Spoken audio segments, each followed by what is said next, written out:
हिमाचल में जब हम बात करते हैं बर्बादी की, हिमाचल में जब हम बात करते हैं आपदा की, हिमाचल में जब हम बात करते हैं बरसात की, तो बरसात ने इस साल जो कहर ढाया है आप सब लोग जानते हैं। हर तरफ हालात बहुत ख़राब है, लेकिन जो सबसे ज़्यादा जो जगह सुर्खियों में रही है या जिस जगह के बारे में सबसे ज़्यादा बात हुई है वो है मंडी ज़िला का सिराज क्षेत्र। आज हम हैं बाली चौकी में। अभी बाली चौकी में आप देख रहे हैं यहाँ लगातार काम चल रहा है। ये पूरी यहाँ से आगे तक तकरीबन 8 से 10 दुकानें जो है वो पूरी दब गई हैं और गिर गई हैं, कुछ नहीं बचा यहाँ पे। पर अच्छी बात ये रही, गनीमत ये रही कि यहाँ पे किसी की जान नहीं गई, क्योंकि सारा का सारा जितना भी ये ऊपर से मलबा आ रहा था उससे पहले लोगों को पता चल गया था। तो तकरीबन लोग तो सारे निकल गए थे, लेकिन सामान भी यहाँ से तकरीबन हटा दिया था, ऐसा हमें सुनने को मिला है। लेकिन हम लोगों से बात करना चाहेंगे यहाँ पे। भाई साहब, आपका नाम? मेरा नाम शाम सिंह। आप क्या कर रहे हैं अभी यहाँ पे? मैं अभी वर्किंग कर रहा हूँ यहाँ पर, मिस्त्री का। अभी अच्छा। जो तोड़ फोड़ हो रहा है। तोड़ फोड़ हो रहा है। तो ये जो दुकानें हैं जो गिर गई थी, इनकी कैसी हालत है? इनकी हालत तो अब देखने में देखो कैसी हालत, कुछ नहीं बचा है मतलब? कुछ नहीं बचा हुआ है। अच्छा, तो आप लोग सामान निकाल रहे हैं। आपका नाम भाई? नारायण दास। नारायण। तो नारायण जी, आपकी भी यहाँ पे तो शॉप्स थी? और मेरा यहाँ गेस्ट हाउस ही था, 13-14 दुकानें थी, मकान भी यही था। अच्छा, हाँ जी, मकान भी यही था आपका? मकान भी यहीं पे था। तो फिर अभी इसके बाद आप कहाँ रह रहे हैं? अब किराए के रूम में रह रहे हैं, कमरे लिए हुए किराए पे रहने के लिए। अच्छा। हाँ जी, आपकी कितनी दुकानें थी टोटल? टोटल थी मेरी 14 दुकानें। 14 दुकानें आप ही की थी मेरी एक। जो दब गई सारी? पूरी बिल्डिंग क्षतिग्रस्त हो गई। अच्छा, और साथ में गेस्ट हाउस था। तो जब ये हुआ तो ये कौन सी डेट की घटना है, कब की है वैसे? ये 20 और 21 की बात है, पिछले महीने 8 अगस्त महीने की बात है। 20 और 21 अगस्त के। तो आप लोगों को पहले से पता चल गया था कि? हाँ, चल गया था। माड़ी माड़ी दरारें जब आने लगी थी तो फिर हमने मकान खाली कर दिया था। सामान वगैरह? सामान वगैरह भी निकाल दिया हम। तो कम से कम सामान बच गया आपका? सामान बच गया, सामान निकाल दिया। तो अभी जैसे कल यहाँ पे जयराम ठाकुर जी भी आए थे, तो आप लोगों से भी मिले होंगे। हाँ जी, हाँ जी। तो क्या उनकी तरफ से किस तरह की सहायता आप लोगों को मिली है, या फिर प्रशासन की तरफ से, सरकार की तरफ से किस तरह का है? प्रशासन भी अच्छा सहयोग कर रहा है, सरकार भी अच्छा सहयोग कर रही है। जो भी हो रहा है अच्छा ही हो रहा है। मैंने सुना जैसे जयराम जी ने भी कुछ लोगों को सपोर्ट किया है, पैसा भी दिया है, तो ऐसा कुछ आपका भी मिला है? हाँ, मिला है। जो मेरे किराएदार थे 10-10 हज़ार रुपये उनको दिया, और हम जो मकान वाले हमारे को 25-25 हज़ार रुपये दिया। ये जयराम जी की तरफ से? जयराम की जी तरफ से। और सरकार जो है उनकी तरफ से क्या आपको आश्वासन मिला सरकार है? से हमारे को अभी 5-5 हज़ार रुपये मिला हुआ जो एसडीएम साहब ने दिया हुआ है। बाकी अभी ऐसा कुछ नहीं है, बाकी जो भी है कागजी कार्रवाई चली हुई है।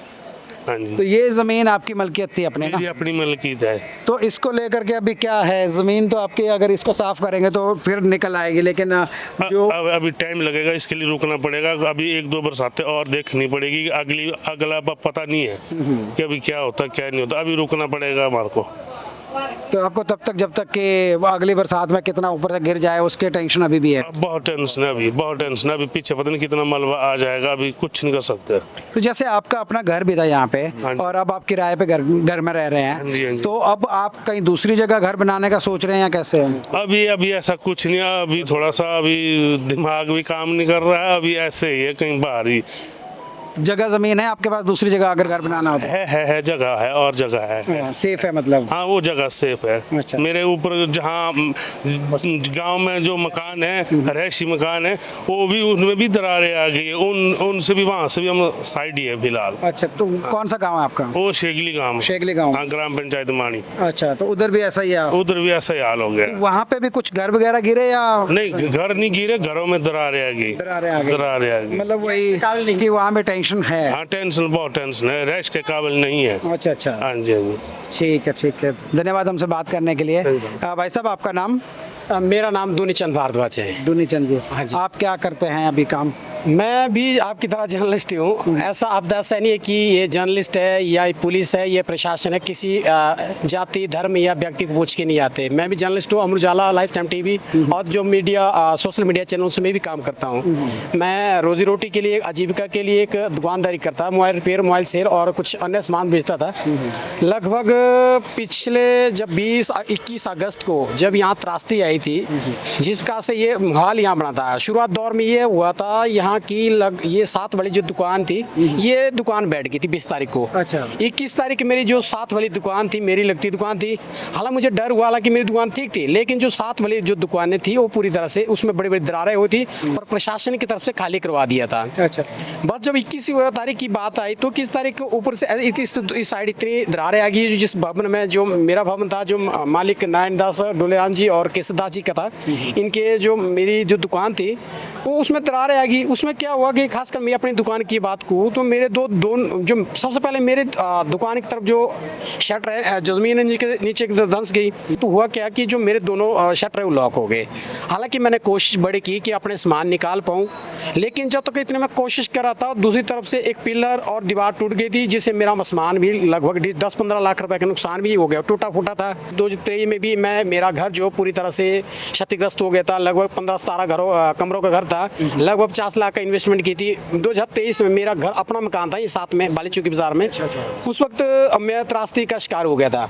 मेरी तरह लगभग यहाँ लगभग 35-40 दुकानदार है बेरोजगार हो गए।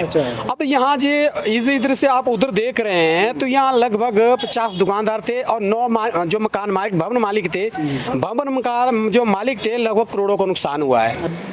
जब भी हम कुल्लू डिस्ट्रिक्ट में जितना हम घूमे अभी तक, या फिर ये जो रीजन है सिराज वाला एरिया आ गया या मंडी का जो अपर वाला एरिया आ गया, यहाँ जब भी हम किसी से बात करते हैं तो ज़्यादातर लोगों का, मतलब मैं बोलूँ 90% से ज़्यादा लोगों का ये कहना है कि हमारे देवता नाराज है। देखिए एक बात सुनिए, देवता अपनी जगह ठीक है, इस बात को आपको माना, देवी देवताओं के मैं भी आस्था रखता हूँ, लेकिन अगर मैंने कुछ स्थान ऐसे भी देखे हैं, साथ में एक मंदिर है, ये मंदिर भी अपने आप को नहीं बच पा रहे हैं। मैं मानता हूँ दैवीय शक्ति, इसमें कोई शक नहीं है। अगर कोई न कोई इस प्रकार की प्रकृति, इस प्रकार की हमें दिख रहा है, कोई न कोई शक्ति है, ये नहीं मुझे लगता कौन सी शक्ति है, लेकिन फिर भी कहीं ना कहीं मुझे लगता है जो साइंटिफिक तरीके से हमें इसकी इन्वेस्टिगेशन करना जरूरी है। क्यों? अगर हर साल ऐसा होता जाएगा, ये सुप्रीम कोर्ट में क्या है कि हिमाचल प्रदेश नक्शे से ही विलुप्त हो जाएगा, क्योंकि बारिश जो है वो हर साल बढ़ती जा रही है। पिछले 23 के 22 में भी त्रासदी हुई थी, 23 में भी हुई बहुत सारी जगहों में, ठीक है, और अभी 24 में यहाँ पे नहीं हुई थी, 24 में शिमला में हुई। जी। वही बात है यहाँ पे ना, जो आप जो बोल रहे हैं सेम वही हालत है जो अंबर मौर्य की भी बात कर रहे थे कि प्रशासन अपनी तरफ से रास्ते खोलता तो है, लेकिन जैसे ही खोलता है शाम तक वो फिर बारिश में जो है फिर ढह जाता है, फिर ऊपर से मलबा आ जाता है, फिर वो बंद हो जाता है। तो पूरी तरह से प्रशासन को भी हम यहाँ पे जिम्मेदार नहीं ठहरा सकते चीज़ों के लिए, क्योंकि प्रशासन खुद फंसा हुआ है, उलझा हुआ है। जितनी आपदा, जितनी बारिश हो रही है, अच्छी बात अभी तक ये है कि यहाँ इस एरिया में पिछले 5 दिन से बारिश नहीं हुई है, हल्की छिटपुट छोड़ करके।